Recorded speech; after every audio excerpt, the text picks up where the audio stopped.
This channel has been known to trigger leftists and trolls alike. Proceed with extreme caution. You have been warned. A suspect is behind bars tonight after a quadruple homicide in Mount Pleasant. Honestly, y'all, I thought I would die before all of my kids. I never thought I would feel this. Shock and disbelief are setting in tonight for neighbors and friends after deputies discovered 4 bodies inside of a home. As I pull up to the red light, we just noticed we heard a bunch of fires, like gunshot. Bullets was coming from one car. When Charleston County deputies arrived, they found a deceased African-American male and female in the garage. He beat her up and then dumped her in a field. Documents say that after he abandoned Jasmine's baby girl on the side of the road, he went back to where he dumped Jasmine. I knew it was something big because the CSI was there and they were, they had the crime scene tape across the road. Investigators are still working on a cause of death for all 4 victims, but detectives do not believe a firearm is involved. Call for service or report of disturbance. When they arrived, they observed 2 individuals deceased. Like, she had to be like scared out of her mind. You never know. You have to be careful about how you offend other people. Damn! Now YouTube censored. I'm mad as hell right now. Yes, I am. Viewer discretion is advised. Mama Black. This program contains language and sequences some viewers may find disturbing. Honestly, y'all, I thought I would die before all of my kids. I never thought I would feel this, ever. Tanya Smith is shattered. She and her daughter Jasmine had just begun to enjoy an even closer bond when Jasmine gave birth to a daughter of her own. Jasmine had Ariel, and God brought us right back right where we were supposed to be. And she's the center of all of that. Now all of that's changed. Antoine Trayvon Ware. Court records say Jasmine's ex, Antoine Ware, was in a car with Jasmine Tuesday night. He beat her up and then dumped her in a field. Documents say that after he abandoned Jasmine's baby girl on the side of the road, he went back to where he dumped Jasmine and set her body on fire. I'm scared she must have been. Like, she had to be like scared out of her mind, thinking, you got my daughter. Tanya calls the suspect a coward. Why would you go back? To kill her? What? For what? Because she asked you to take a DNA test. She asked you to take a DNA test. She asked you to take a DNA test. Now the family is pulling together to surround Jasmine's baby with lots of love. I know that her life is going to be fine because our family has pulled together for her, but I'm thinking like I'm gonna have to tell her this one day, and that scares me to death. Everything just happened so fast. The witness who spoke to Channel 2 Action News did not want to be identified, but did share with us what she saw this afternoon on Highway 42 in Lake Harbin Road. As I pull up to the red light, we just noticed we heard a bunch of fires, like gunshot. Bullets was coming from one car. Another woman who lives across the street says she saw the commotion as she got home this afternoon. I knew it was something big because the CSI was there and they were, they had the crime scene tape across the road. Investigators say drivers opened fire on one another, killing one driver. It's unclear who fired first, but police tell us this could be a case of road rage. The other driver is being interviewed by police. It was just a sad sense of road rage. And somebody ended up dead today over road rage. This shooting has Barbara Hamilton thinking twice about reacting to other drivers in the road while she's behind the wheel. You never know. You have to be careful about how you offend other people. A suspect is behind bars tonight after a quadruple homicide in Mount Pleasant. Charleston County Sheriff's deputies say they responded to Atlanta Drive this morning for a disturbance call. That's where we find News 2's Natalie Price. Natalie, that investigation is still underway. Right, well, Sophia, things have certainly started to quiet down here at the corner of Atlanta and Boston Grill. The house is a couple of yards behind us. This is where they first taped off the scene, and so far today, the scene has really been crawling with people. I'm told from talking to people here at the scene that these victims had a huge extended family. We've seen maybe 100 to 200 people gathering around the house today. But as far as what happened this morning, here's what we know so far. A report for deceased individuals at 2751 Atlanta Drive came in around 11:30 this morning. When Charleston County deputies arrived, they found a deceased African-American male and female in the garage. Upon entering the home, deputies found 2 more victims inside the residence. Deputies were able to detain a suspect at the home. Investigators are still working on a cause of death for all 4 victims, but detectives do not believe a firearm is involved. The sheriff's office has not released the names of the victims or the suspects. And that's really all that the sheriff's office has released so far. Of course, this is still a very active investigation. We'll, of course, keep you updated as more details become available, but I'm going to go ahead and toss it back to you in the studio. I will. Good? Yep. Yeah. All right, this morning, just before 11:30 a.m., Charleston County deputies were dispatched to 2751 Atlanta Drive in unincorporated Mount Pleasant. It was a call for service or a report of disturbance. When they arrived, they observed 2 individuals deceased in the garage at this premises. They swept the residence. During a sweep of that residence, they located 2 more deceased individuals inside. At this time, we have identified a subject, and we now have that subject in custody for this crime. The investigation does continue. Are you allowed to release the suspect's name? No, that's still pending investigation. What about the victims inside the homes? Have you identified them? We are working with the coroner's office at this time to positively ID the victims inside the residence, and we'll have more information as that develops. You said a suspect was identified, correct? Do you guys have him in custody? We do have a suspect in custody for this. Do you have any information on, what the possible motive would have been or anything like that? No, that's still under investigation. We'll provide more details as we determine the motive and what the cause of death was. And then you said four people total, correct? Yes, 4 people. We begin with breaking news.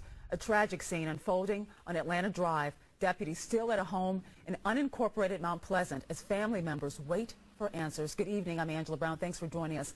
Shock and disbelief are setting in tonight for neighbors and friends after deputies discovered 4 bodies inside of a home. Our Erica Lunsford was first at the scene. Erica, I know emotions are still raw. What's happening there now? Yes, Angela, emotions have been high here all day. Many have gathered, and there's still some behind me, gathering together to console one another, just trying, like you said, to put together what happened here at the scene. Here's a look at how things were earlier here today. Deputy cruisers and police tape blocked off Atlanta Drive this morning. Family members, friends, and neighbors gathered to console one another after learning what happened at this Mount Pleasant home. It was a call for service or a report of disturbance. When they arrived, they observed 2 individuals deceased in the garage at this premises. They swept the residence. During a sweep of that residence, they located 2 more deceased individuals inside. Members and friends of the victims tell me they were a grandmother, grandfather, granddaughter, and daughter. They also tell me the suspect in custody is a grandson. It's how our hearts are going out for the family and what we are here in this community are feeling right about now. It's just numb. I'm not good. I know the granddaddy real good because we worked together. And he was a nice, kind-hearted fellow. He give you shirt off your back. He give you shirt off your back. He give you shirt off your back. He give you shirt off your back. Now, off camera, some of the neighbors tell me that one of the victims was a high school student here in the area. We're working to learn more about the case. We also know that the crisis chaplaincy has also been out here consoling and helping family members and friends. Working for you in Mount Pleasant, Erica Lunsford, ABC News 4. Diana Leitner admits her 12-year-old son has some behavioral issues when it comes to defiance and impulse control. But on this particular day when this video was recorded, school staff had taken his phone away from him and he was acting out. But his mother was still shocked to see the video of what happened that landed her son in the ER. Leitner gave us permission to show her son in our story. We are not showing the officer because the district has not determined if he did anything wrong. Just inside the doors at Seattle's Washington Middle School, an incident happened between a 7th grader and a school security guard that is now under investigation. I received a phone call at work. They told me that they had taken his phone away, that he had been He was being just destructive to school property by tearing decorations down. Surveillance video shows just that. Leitner's 12-year-old son as he walks into the entryway at the school and starts yanking down decorations from the ceiling. Almost immediately, a security officer walks in, corners the student in a doorway, and after a short struggle, slams him down and holds him on the ground. There is no way all of that could happen in under 4 seconds. Black lives really do matter. When he complained his back hurt and he couldn't move his legs, they called his mom. You know, honestly, because I know my kid, I was like, you know what, make him stand up. I'm sure he can stand up because I'm not one of those overreactive parents. After watching the video, Leitner regrets doubting her son. Eventually, paramedics arrived to take the boy to Harborview. Doctors found no serious injuries, but he was very sore. I was, talking to social workers, talking to doctors, and they're, basically all aghast at the amount of force that was used against a 12-year-old when no more should have happened than a bear hug. The school district declined to comment on the incident because it's under investigation. Leitner said the district provided her the security officer's version of the story. In his statement, he said he tried to calm the 7th grader down, but the student refused and became even more angry, pushed against me and turned around and swung at me. After he swung, I grabbed him by his jacket and got him to the ground. Because some of the contact happens out of the camera's view, it's difficult to tell if the boy ever tried to hit the security officer. I don't want to sue anyone. I don't want anybody to lose their job. I just want kids in Seattle schools to get the resources they need. All of them, not just the good kids. The district just approved the boy's transfer to another school. Leitner argues that the security staffer should have tried to de-escalate the situation before getting physical with her son. And a shocking crime spree targeting seemingly random victims. It all started with a stabbing and a carjacking in Cordova and ended with a chase and a crash in Midtown. Now investigators are trying to figure out what could have sparked the violence. Our Chris Luther joins us live with what he's learned. Chris. Ariana, this is where that long, wild police chase finally came to an end. You can see a track here left in the street over to my right. That was left by the suspect's tire as he was desperately trying to get away, faced with a dead end here at the end of the street. The suspect took a sharp right turn, ended up rolling the car, and that's when police took him into custody. Police say a 21-year-old suspect started his crime spree Sunday morning by stabbing 2 people in Cordova. First a man walking out of Kroger, and then a woman in front of a McDonald's at Macon and Houston Levy. Both are expected to recover. How are you going to guard against something like this? A guy walked up behind some guy walking out of the store, stabs me with a butcher knife, just coming out of Kroger's. The suspect then stole a couple's Infiniti outside McDonald's and led police on a high-speed chase, according to the sheriff's office. At Hope Church, police said the suspect nearly ran over a security guard who fired 1 shot and partially disabled the car, since the driver never went above 25 miles per hour afterwards. Sort of an OJ thing, yeah. But he wouldn't pull over, and there were a number of cars behind him. Police chased the suspect for close to 20 miles before he came to a dead end at Southern and Greer. Realizing his mistake, police say he took a hard right and rolled the car next to the train tracks. Neighbors heard the crash and saw police take the suspect into custody. He didn't have a chance to run. He came out the top of the window. The dog had went in and brought him out. Neighbors on the quiet dead-end street say they're thankful no one was injured. Yeah, it's very close. I got kids in here. They could have ran into cars or in the house, anything. A lot of people were lucky, yeah. As the stolen Infiniti was towed away from the scene, we discovered that, ironically, its license plate pledged support to the Fraternal Order of Police. The sheriff's office says that 21-year-old suspect was unharmed in this incident and is still being questioned tonight. They're not releasing his identity at this time. Live in Memphis, Chris Luther, WMC Action News 5. Fire inside the Glendale Galleria caused tense moments for some shoppers. Some took cover in shops before police arrived.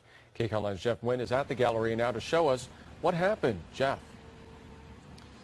Peter and Andrea, 2 guys are on the run tonight following an attempted smash and grab robbery in which bullets flew and shoppers ran for cover. Videos on social media show the man police say they arrested at the Glendale Galleria following an attempted smash and grab robbery. You heard 2 shots? We got 2 shots. Customers shared their anxiety on Twitter and Snapchat as they huddled inside stores. Adriana Rodriguez works at the mall. We just saw people running, and we were like, put the gates down, put all the customers in the back, and had no idea what was going on. And from inside the stockroom, you hear active shooting, active shooting. So we were back there for a while, but we had no idea what was going on. Here's the real story from police. 3 guys walked into Bindi Jewelers with hammers Saturday afternoon. They smashed some of the cases to steal Rolex watches, and an armed security guard put a stop to it by firing 3 shots, but no one was hurt. One of these suspects surrendered to him, and actually the security guard actually took him into custody. The other 2 robbers got away. That led to police rushing into the mall with their guns. An active shooter currently at the Galleria right now, so we need everybody to be on brand right now. While security tried to keep people calm as police sorted out what really happened, Oswaldo Rodriguez says seeing his daughter okay was the best feeling of his life. I think besides her being born her first day, it was like her being reborn a second day. Adriana Rodriguez says she and her customers stayed behind locked doors for about an hour before they got the all clear. The mall was silent. You didn't hear anything. Like, the mall was completely silent. All the gates were down, all the lights were off. Silence. So one guy is under arrest tonight while police try to find his 2 accomplices. They do tell us that there is security video of the smash and grab, but right now they are not ready to release it just yet.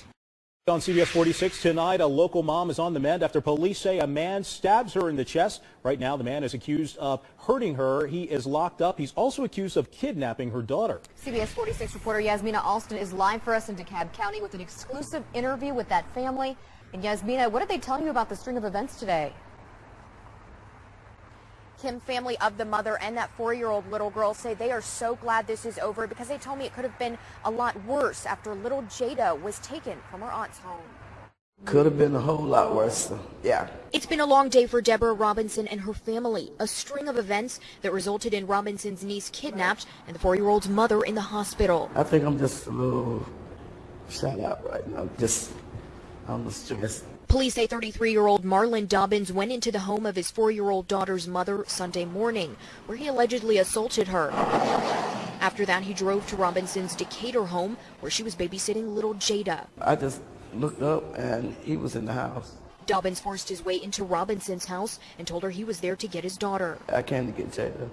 I said, no, she has to go to church because they have a program today. Robinson says she knew something wasn't right and that Jada's mother never mentioned this. I was trying to hold her to the side of me and grab her, but then he grabbed her and said, come on, Jada, let's go. Robinson tells me it was panic from there as Dobbins took off with Jada. Whew. I think that was one of the scariest moments. But luckily, Robinson's daughter helped officers track him down through Find My Phone. We followed that, and we had the police on the phone. While we was tracking the phone, we was following the moves that he was making in the car. Police were able to locate Dobbins after he returned to his home in Cobb County with Jada, who is safe and unharmed. Relieved right now because I don't think I haven't sat down since 7 o'clock this morning since he walked out that door with her. And at last check, Jada's mother was in serious but stable condition. We're live in DeKalb County. Yasmina Alston, CBS 46 News. Police are asking for your help in finding 2 men who they say attacked and robbed someone in a hotel lobby. Yeah, it happened last week at the DoubleTree in Buckhead. Police say the men in this surveillance video attacked a hotel guest right as he entered his room on the 6th floor. Now, the victim told police one of the men tased him. They stole hundreds of dollars worth of cash, 2 phones, as well as some valuable jewelry. If you recognize either man, you're asked to please call Atlanta police. 2 men are wanted for armed robbery at this restaurant on Chew Street. The suspects were caught on camera Monday, forcing an employee of Golden China Restaurant to the back of the business at gunpoint. Once inside, they took $1,500 and an employee's iPhone. If you recognize either of the suspects, you're asked to contact Philadelphia Police.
Special thanks to GP Videos contributor, Baltimore's Jamal Trademark.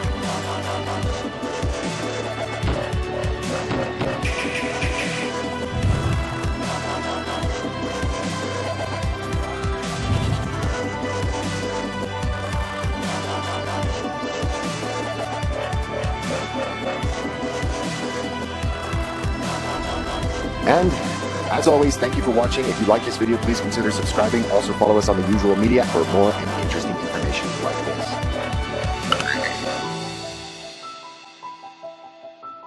Channel moderators are Jer Shax and Michael Thomas. Thanks for your diligence and dedication.